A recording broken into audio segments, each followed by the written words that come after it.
Luc Gemet, vous êtes une des victimes du père Louis Ribes. Aujourd'hui, avec Annick Moulin et puis d'autres victimes, vous mettez devant la scène un petit peu ces crimes qui ont été commis. Qu'est-ce qui vous motive ? Le fait que je veux pas que ça se reproduise, ce genre de choses. Donc je parle en espérant que sur le passé, on va pouvoir travailler aussi sur le futur et arrêter que des gamins soient des victimes comme ça et soient abîmés pour le restant de leur jour. Pour vous, l'affaire Prénat et puis l'action menée par l'association La Parole Libérée, ça a été un détonateur un petit peu pour que vous témoigniez vous aussi sur ce que vous aviez subi ? C'est une aide, le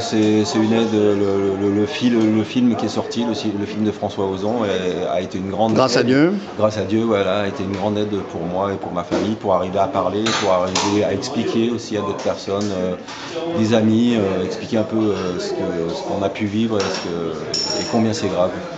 Alors des réactions de la hiérarchie catholique, je pense en particulier à l'évêque de Grenoble, puisque le père Louis Ribes a durant été un temps sur le territoire viennois. Qu'est-ce que vous en pensez de ces réactions ? Alors ces réactions, moi je l'ai rencontré, hein, surtout. Je l'ai rencontré. Guy de Kérimel. Hein. Oui, Guy de Kérimel, j'ai pas du tout aimé la façon dont il m'a parlé, la façon dont il a pris un peu de haut et ce qui nous était arrivé, la façon dont il a minimisé ce qui nous est arrivé, sur le ton de la plaisanterie. Voilà, j'ai pas eu l'impression d'être entendu. Et j'ai malheureusement ressenti les odeurs que je pouvais sentir dans les lieux où moi... L'odeur d'encaustique. Ouais, enfin, je sais pas, des odeurs qui me resteront gravées dans mon esprit jusqu'à la fin de mes jours, des odeurs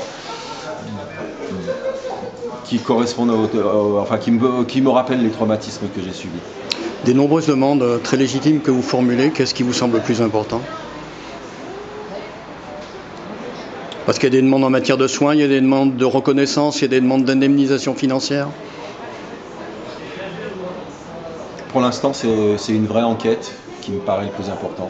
Une vraie enquête sérieuse, en me disant qu'à travers une enquête, on pourra peut-être comprendre ce qui s'est passé et prévenir que ça ne se repasse plus.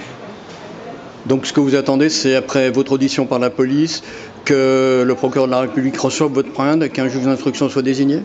Oui, tout à fait, ouais. Et que les autres victimes soient entendues aussi également.